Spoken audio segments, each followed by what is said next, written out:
Okay, so this is a 2013 Scion XB. I'm changing out the cat exhaust header. I had an aftermarket one and it still was throwing the code, so it wasn't California approved, so I had to throw on the stock one and buy an actual California approved one.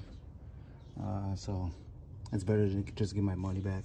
And yeah, but I wanted to show like how easy it was to get it off. First off, you have to remove the heat shield. These are 12s. This. You need this off in order to gain access to these 12s here. This one is going to be like the most challenging one right here because of the angle, and the alternator sits right in front of the stud here. And you could strip this bolt if you don't use the right tool. So you need like a box end wrench or the swivel tool in order to get access to it. And then these springs here, they're 14 millimeters, which is those bolts there on the floor right there. And you need to remove this 14 that holds the mounting bracket on the left side, another 14 here for the mounting bracket on this side. So this side you're going to want to use a extension with the short 14 like here, so that way you can clear this little motor mount stub, so you'll be out here. You could do the same thing for this side, or use the short and go underneath. That's what I did.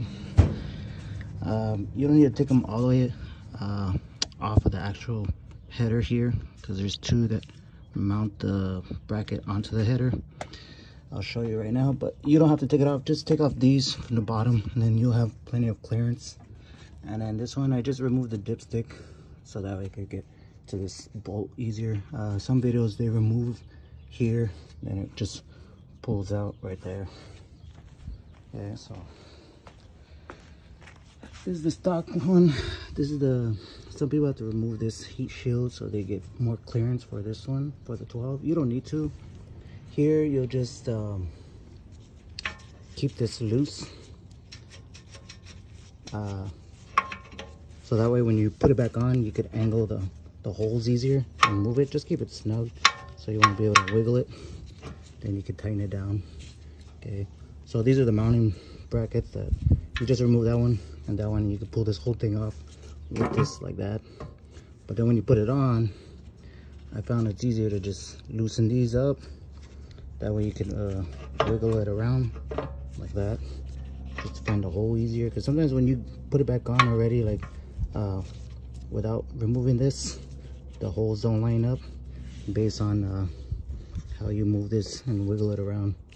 It was just easier for me to just have this loose, and then I can move that, then get the bolt, line it up, start threading it, then you can tighten this down.